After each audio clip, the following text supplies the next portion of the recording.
J Squad.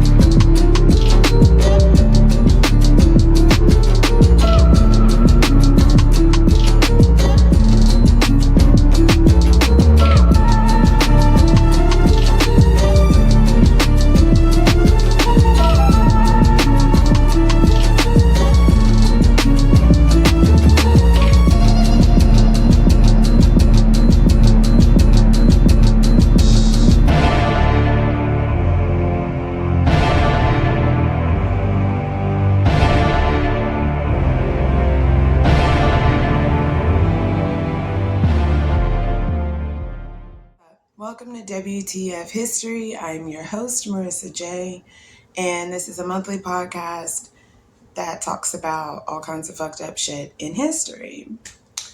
Again, it's a monthly podcast, so be sure to subscribe and check out the channel because I'll be uploading some other shit on there. It'll be cute. Secondly, I do not monetize these videos, so make sure you turn on your ad blocker and subscribe. If you intend on watching these videos in the future, you don't want to see a fuck ton of ads, just share it. Make sure other people subscribe because I'm not monetizing any of this shit. I also don't edit my videos. I don't know how to do that. Sorry, I don't know how to do that. So, I can add the title card and whatnot, but I don't know how to edit. So, if you get sick of me looking out of my window at the people that are passing by or stumbling over my words, whatever, if you just really just want me to get this done a little bit more professionally, I'll leave my Cash App in the description below. So this is a one take type of thing. Let's hope it goes well. Fingers crossed. Lastly, this podcast deals with lots of fucked up shit in history. This is your trigger warning. I don't know, pick a trigger, all of the triggers, okay? All of them. We're going to be discussing kidnap and rape and lots of fucked up shit that happens. So if you aren't into any of that stuff, if you can't handle that, I implore you to not watch these episodes and maybe go check out some of my other episodes of just me doing random shit on the channel. With that being said, let's get started. I'm laughing because this is going to be interesting. This is going to be very interesting because I don't know how to edit. Let's get started. So let's start off with why history is so important. We've all heard that to understand where we're going, we have to understand where we've been, or that if we don't learn from history, then we're doomed to repeat it. But what if no one has told us the history that we may be doomed to repeat? Lots of people are so confused with what's going on with Russia and Putin wanting to take a bunch of countries, but understanding what the Soviet Union was before World War I, their mistakes and how it failed, we get a clear picture as to what is going on over there. We begin to see and understand that Putin wants very badly to become the next Peter the Great. Now, who was Peter the Great, and why does Putin want to be like him? Well, to understand that, we must first understand the history. Trying to explain anything, an idea, a philosophy, a war, peace treaties, reunification, rebellion, the meaning of individual life, or why you continuously end up in bad relationships, you must first understand the history of the topic. What happened to get us from point A to point B? I like to ask myself questions about anything that heightens my emotions, such as why. Why does it matter? And why does this affect my life? What is the truth and how it'll actually change my perspective? In the topic of flat earth, I ask, what would change if the earth was flat? Would it change how I view the people that I interact with on a daily basis? Would it even change how the planets orbit? To me, whether the Earth is flat or not, it doesn't change my worldview on very much. It would change how I understand science, and more specifically astronomy and gravity, but it wouldn't change how I treat others, or hopefully how others would treat me. Critical race theory, on the other hand, is definitely something that is the potential to change every American's view of not only those around us, but also how we view ourselves and our interactions with others. When I was younger, I dated a lot of white guys, mainly because I went to predominantly white schools and lived in predominantly white neighborhoods. But I'll never forget this one guy I dated who told me during an upcoming fall break, when I asked if I could go to his house for dinner, that his parents would never let me through the door. I asked him why.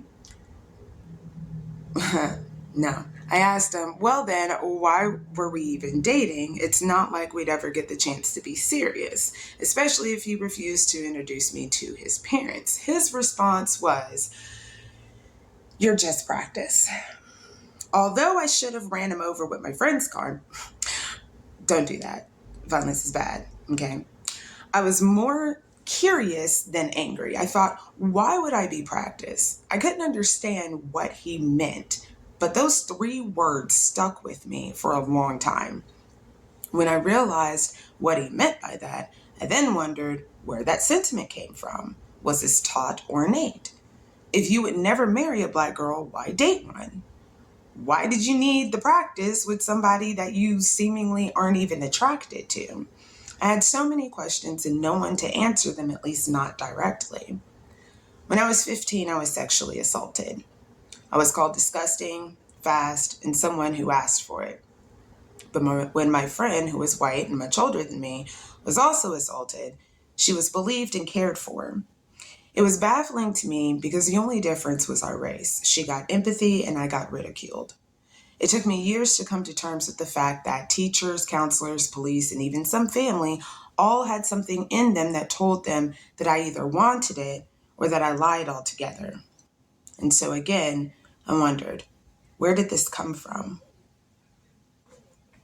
Generational trauma. Generational trauma is the detrimental idea or action that is passed down from your ancestors down to you. This keyword, detrimental, is the big word of the day. Oxford Dictionary describes it as tending to cause harm. It may not be implicit, as this is how one was raised. Some people view spanking as detrimental. Physically harming a child to teach a lesson can have heavy impacts on that person as a child, even throughout adulthood. I won't go so far as to say everyone has some sort of generational trauma, but I know that I do. One person who was also sexually assaulted as a very young person who spoke with me about my assault conveyed to me that they turned out just fine and that I should just put it behind me, that I should forgive the people that assaulted me, even though to this day they deny what happened. That person didn't mean to cause irreparable damage to my mental health, but they did. Generational trauma doesn't always have to be expressed verbally. Think of women who have children at an early age, and then those children having children at early ages, and so on and so forth. Generational trauma can even look like joining a group or an organization that may not be the most reputable, simply because your parents did and their parents before them. Let's explore a different kind of trauma for a moment. Systemic trauma. Systemic trauma refers to the contextual features of environments and institutions that gives rise to trauma, maintain it, and impact post-traumatic responses. These include schools and universities, churches and other religious institutions, the military, workplace settings, hospitals, jails and prisons, and agencies and systems such as police, foster care, immigration, federal assistance, disaster management, and the media. We have 5 trauma responses, not just fight or flight. There's fight, flight, freeze, flop, and friend. With PTSD, these reactions can happen long after the traumatic event, and these long after the traumatic event, and these responses can happen generationally. In the 60s, we lost Medgar Evers, MLK, Fred Hampton, Malcolm X, and a whole slew of other activists that my parents bore witness to, in the same way that we all bore witness to what happened to George Floyd. The continued assassinations of our leaders has ingrained in us not to be like them, because who they couldn't buy, they ended up killing. This is why history is so important. We've got to be able to understand where we came from and why, to understand. That wasn't it. Take two. Blooper reel. This is why history is so important. We've got to be able to understand where we came from and why, in order to keep from repeating the same old bullshit. So, I never did tell you guys what today's episode was about. Read the description. The Royal African Company. To understand breeding farms and how the practice affects us today, we have to understand the history of the slave trade. Before there was this transatlantic slave trade, there was the Royal African Company. Although named by Europeans, the Royal African Company was a system that sustained the entire continent of Africa for hundreds of years before Europeans introduced the transatlantic slave trade. People love to mention how Black people in Africa were selling other Africans and first. While there is some truth to this, slavery in Africa was nothing like slavery in other parts of the world. Yes, Africans bought other Africans for a time, but not as slaves, more so as indentured servants. How the system worked was like this. Prisoners who committed crimes were then sold off to work land, buildings, and various points of economic interest that built Africa to the monument people love to overlook. When these people were sold, it was only temporarily. Yes, they got to go home. They were paid for their work, educated, and encouraged to spread their knowledge back to their homes. One major thing they brought back was the religion of Islam. Muslims, then and now, uphold intellect as a strong suit of their people. They may fast from food, but never understanding. And so, when these indentured servants went back to their homes as free men and women, they were able to pass along what they had learned. There was an extra positive incentive to pass along the religion, as you're not allowed to enslave other Muslims and you're not allowed to enslave freed people. Slavery under the Royal African Company was nothing like the slavery that was born out of the transatlantic slave trade. In 1660, the Stuart family, led by King Charles II's brother, the Duke of York, and later King James II, shipped more slaves than any other country. The family continued their trade under the name the Royal African Company in 1672, later joining with the Portuguese, British, Spanish, French, Dutch, and Danish from the transatlantic slave trade. Between 1680 and 1686, they transported an average of 5,000 souls a year. Between 1680 and 1688, it sponsored 249 voyages to Africa. From 1752 to 1821, the Royal African Company traded under the new name of the African Company of Trading Merchants. Not so fun fact, it wasn't until 1948, that the United Nations adopts the Universal Declaration of Human Rights, which abolishes slavery internationally. The transatlantic slave trade. The life expectancy for Europeans in sub-Saharan Africa was less than 1 year, except for the Portuguese, which wasn't much longer. Europeans felt that they needed to import Africans from an already in place system of indentured servitude to the Americas, as Europe had ran out or killed the majority of indigenous people out of Americas. Rant time. Okay, so in this research and trying to do this episode, I came across a lot of content that was pretty disturbing. There's a lot of people, there's this theory of thought out there that states we as Black Americans, our descendants aren't from Africa, that our descendant, like that we are the actual like Native Americans that were here.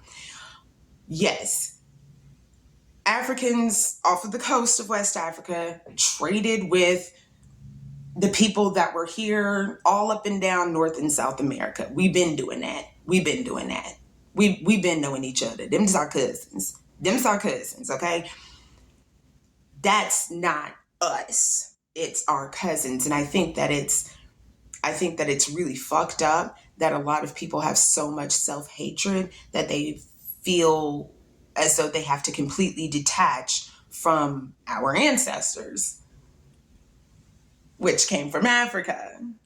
So another thing that I kept seeing was that people saying that why would, and these are the same people, why would these Europeans come over here and import Africans all the way from Africa, all the way over here, when they had an entire race of people that they could have just enslaved? Here's the thing. These indigenous people that were already here in the Americas, okay? Imagine walking up into somebody's house and saying, you finna shine my shoes in your house with a gun to their head. Imagine doing that. Do you really think that that's gonna blow over pretty well? I don't think that's gonna blow over pretty well. I don't think you're gonna get much out of that. They ain't finna be slaves in their own houses. Are you kidding me? Those indigenous peoples, they wasn't going. They wasn't with the shits, okay? They wasn't going, all right? So it would have been the same if Europeans went to Africa and said, y'all finna be slaves over here, and then them try to stay over there. It wouldn't have worked out.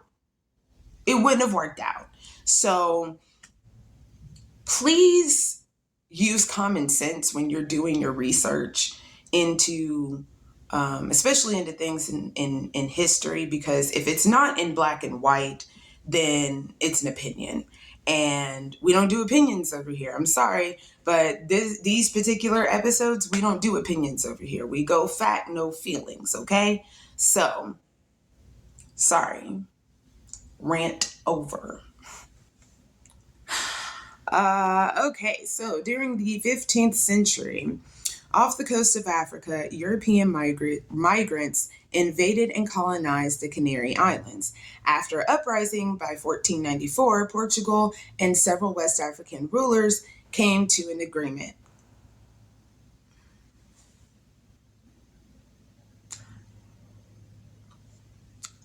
Sorry, I don't know what the fuck this is.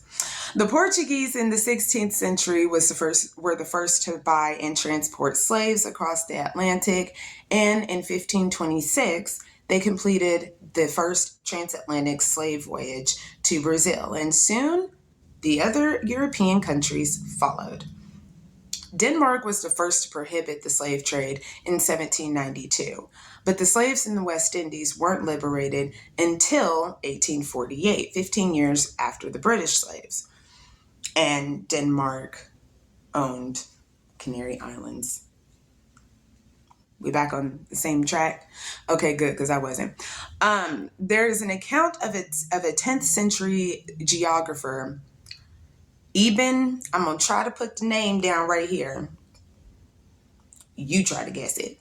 Who in 977 AD wrote about a Viking slave trade across the Mediterranean from Spain to Egypt. So even the Vikings was doing that shit. But again, not necessarily slavery, more so indentured servitude. Yes, they used horrible acts during like their slavery shit, but they were importing people from like Germany and European countries to come and do their shit with them. It wasn't the same.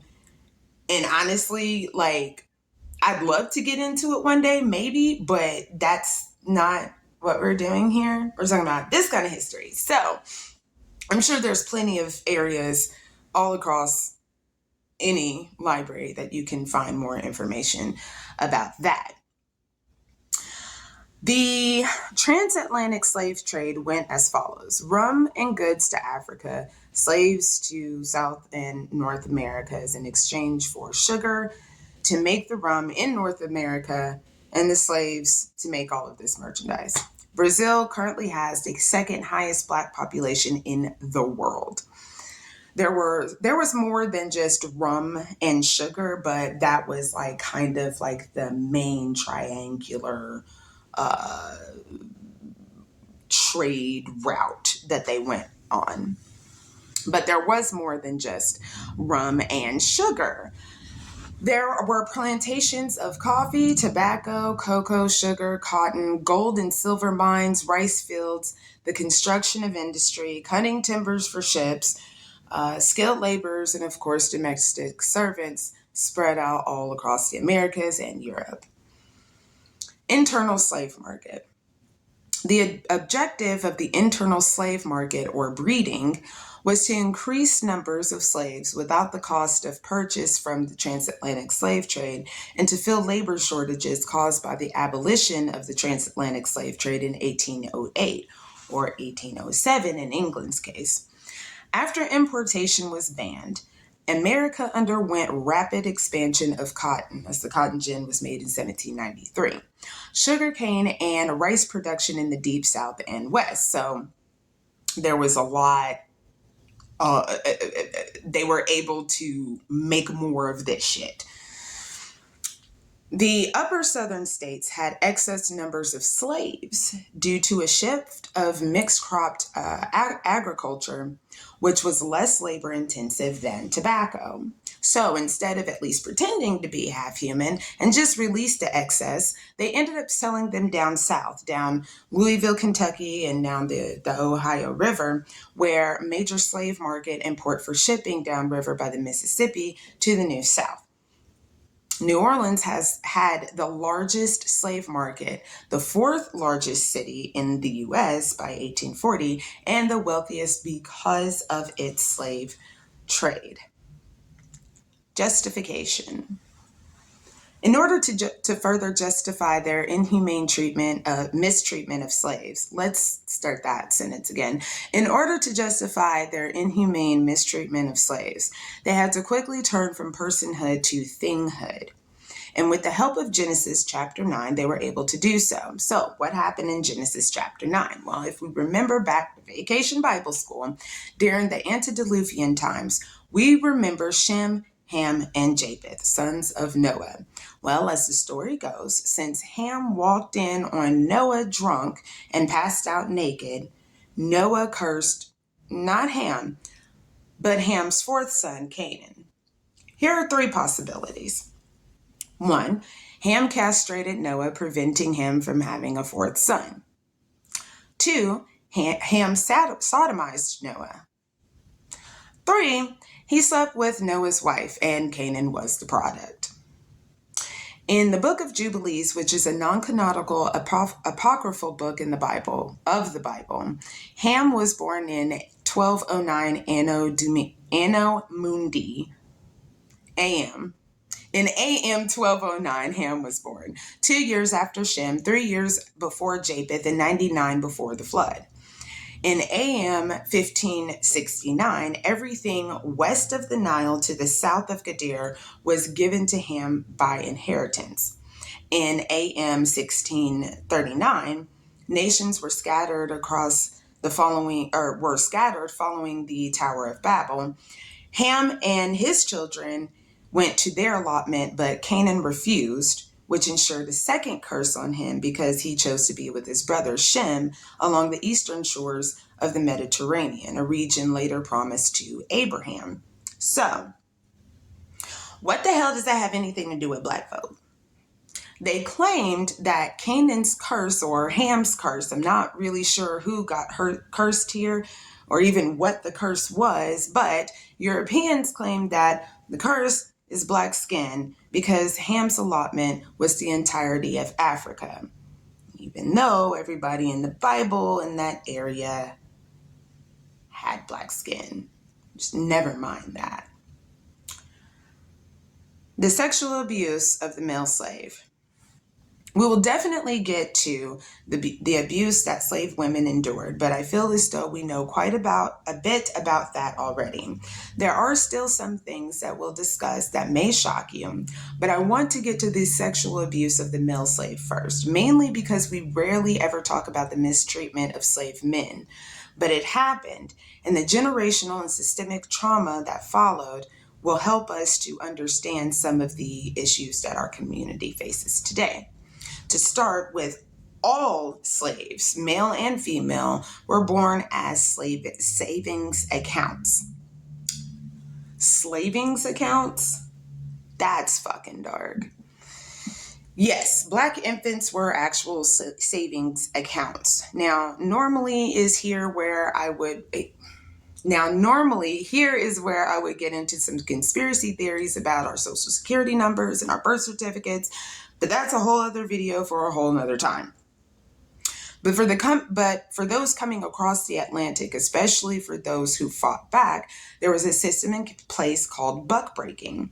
There are lots of ways to break a buck, but rape was among the most commonly used. Aside from the physical pain, the humiliation, the powerlessness, and the loss of respect from all others combined into that trauma was one of the most effective ways of turning strong black men into docile slaves. There's a movie called Buck Breaking by Tariq Nasheed, and I highly recommend that everyone over the age of 13, because there is some content in there, should watch this. I'll leave a Cash App's also in the description. I'll leave a link in the description below along with some recommended reading material and some other links as well. Another form of sexual abuse may not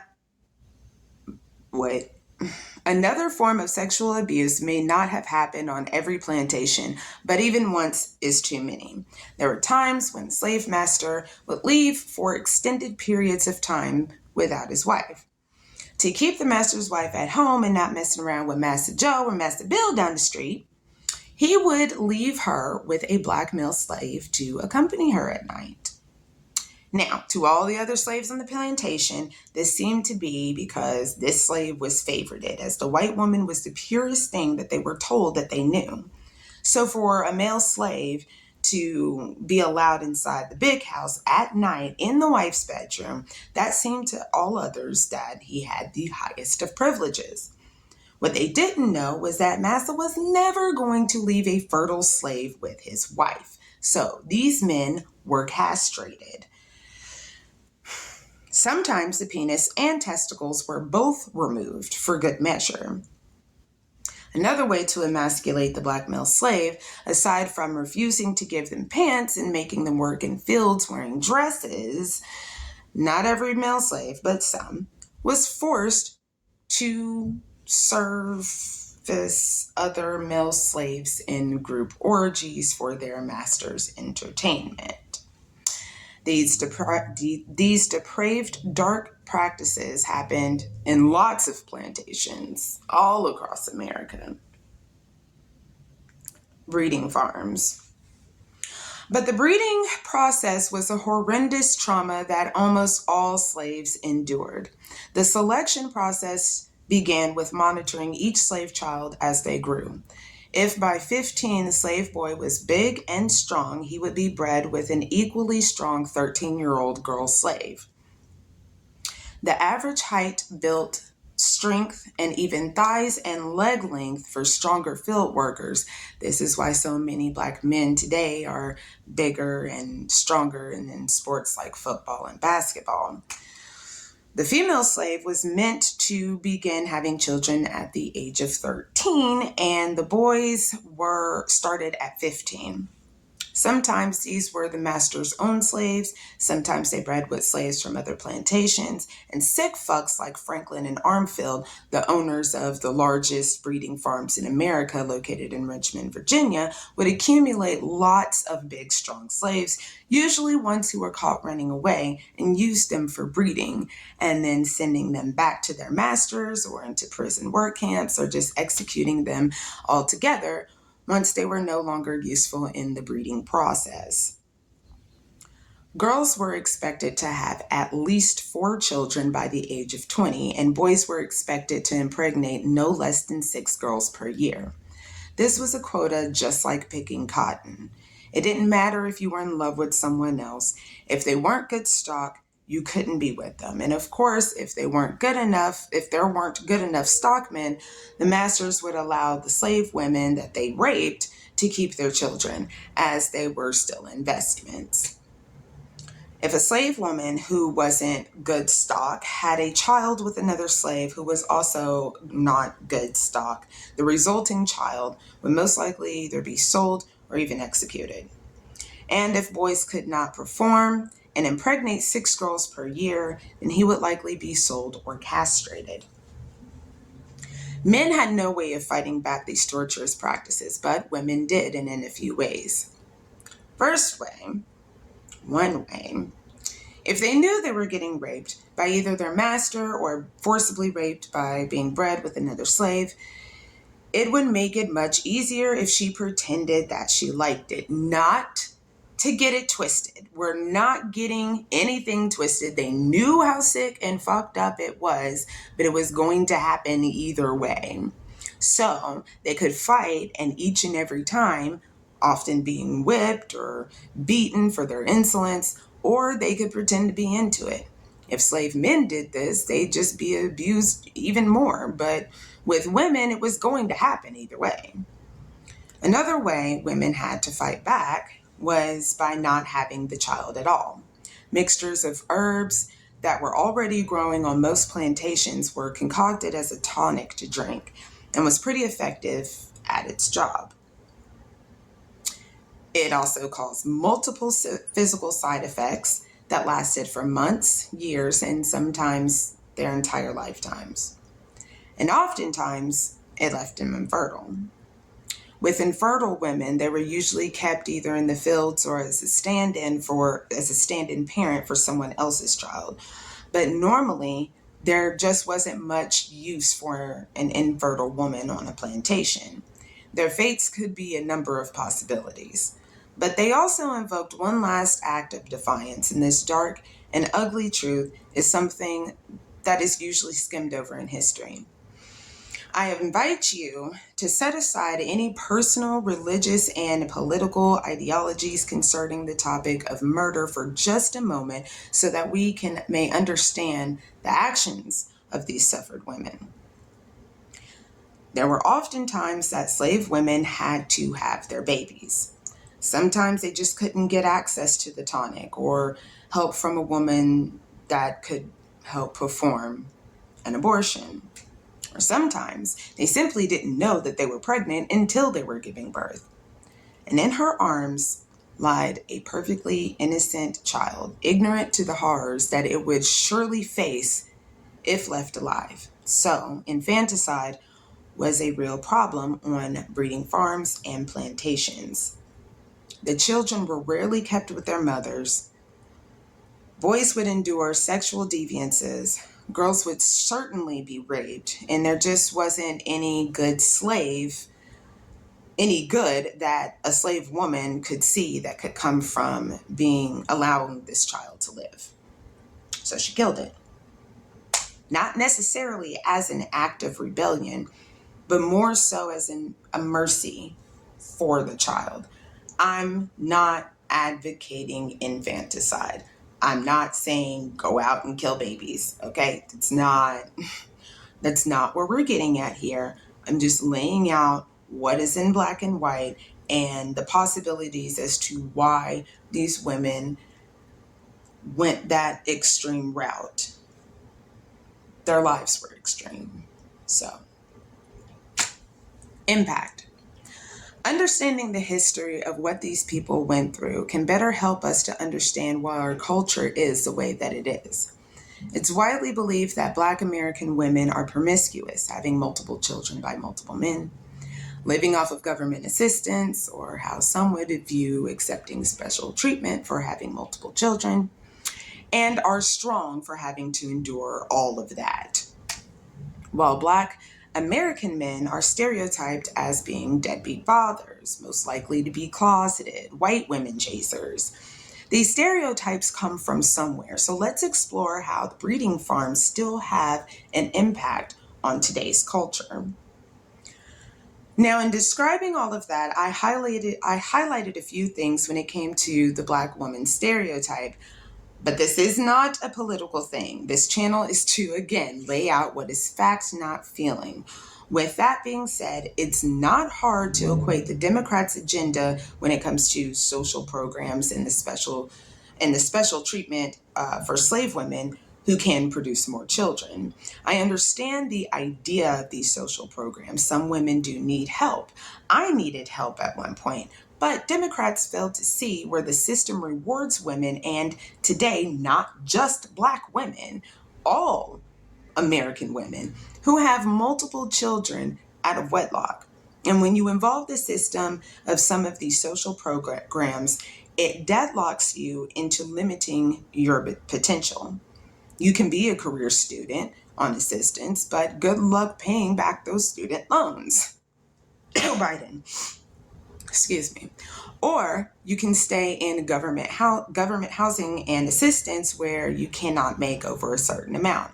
And that amount is rarely what anyone who needs said assistance can actually survive on. Again, I don't have a political agenda here. I am neither Republican nor Democrat, not Libertarian, not independent. I don't subscribe to any of those types of philosophies. I'm simply pointing out comparisons.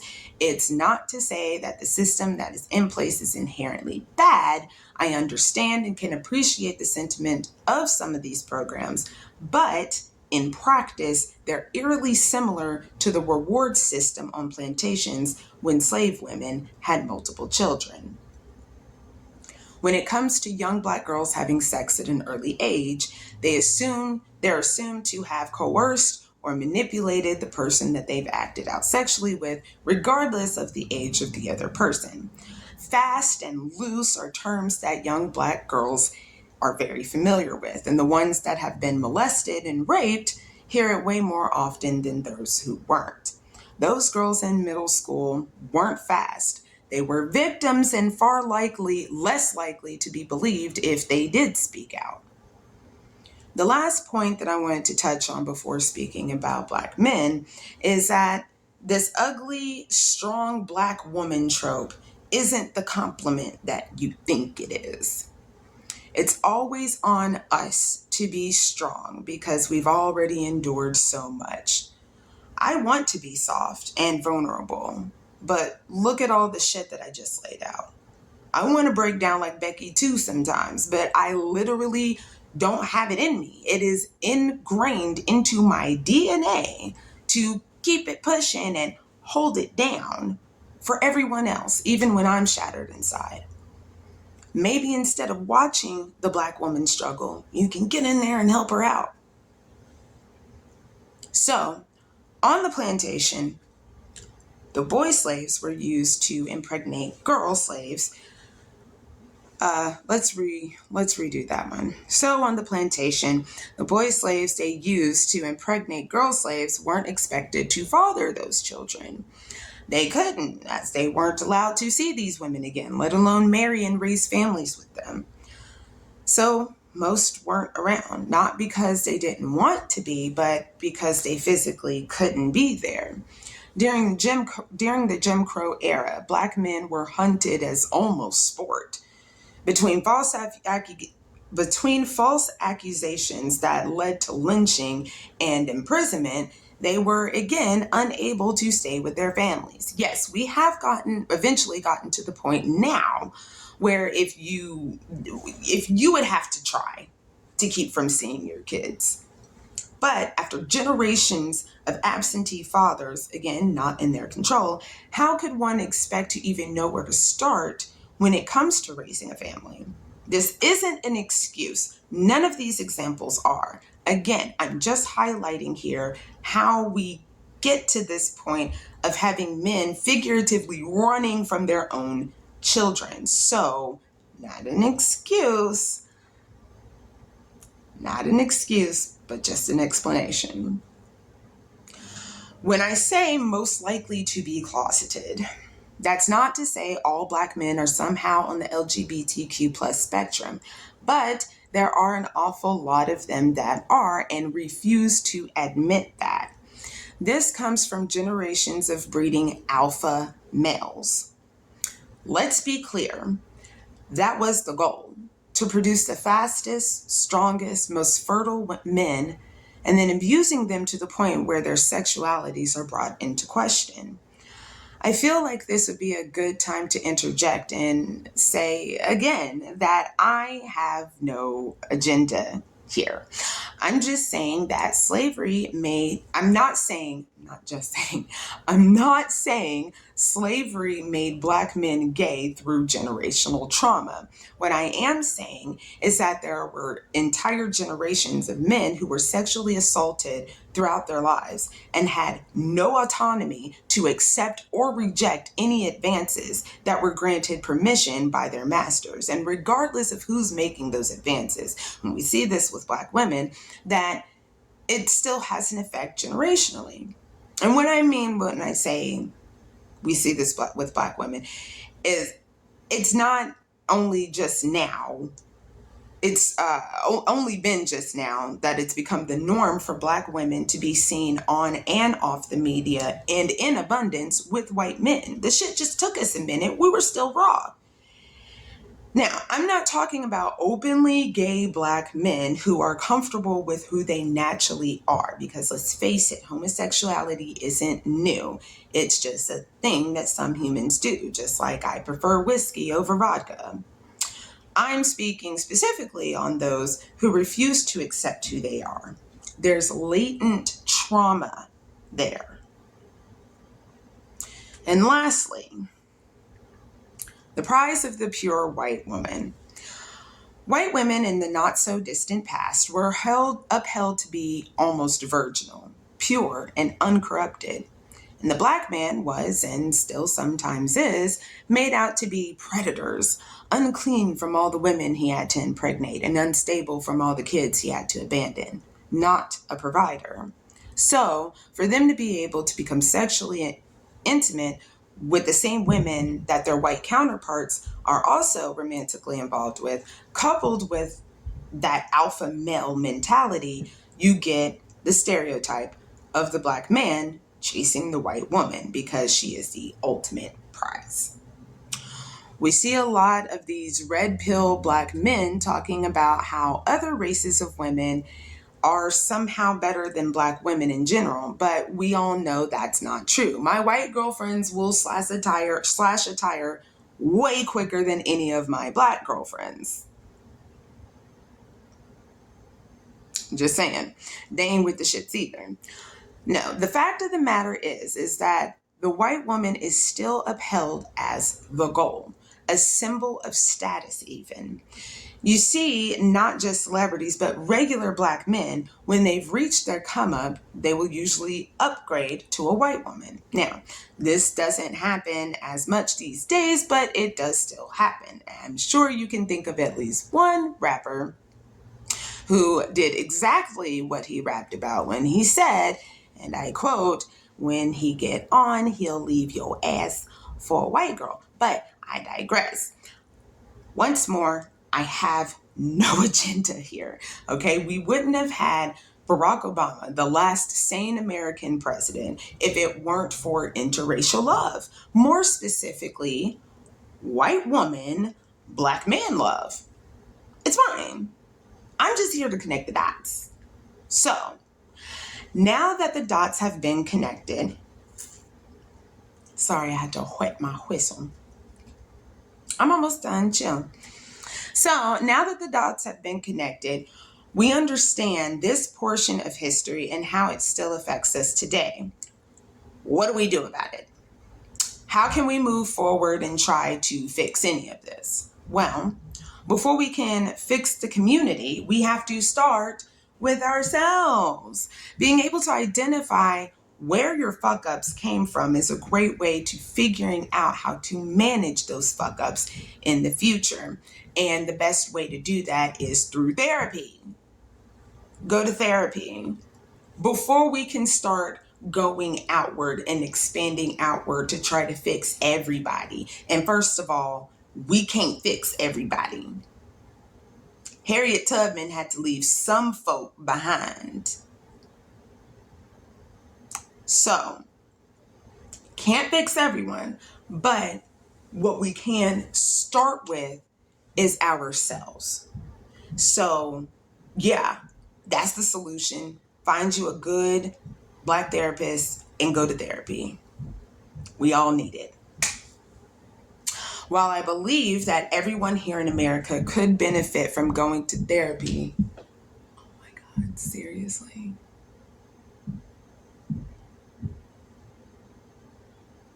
Y'all, all right, I'm gonna wrap it up. While I believe that everyone here in America could benefit from going to therapy, I wholeheartedly believe that it is your duty as a Black American to go to therapy. I believe it should be wrapped up in that reparations package that good old do nothing Joe was dangling in front of us. But now I'm starting to rant. So check out the links in the description. There's some stuff on mental health awareness and some more stuff on there that you can definitely check out. That's it. Bye.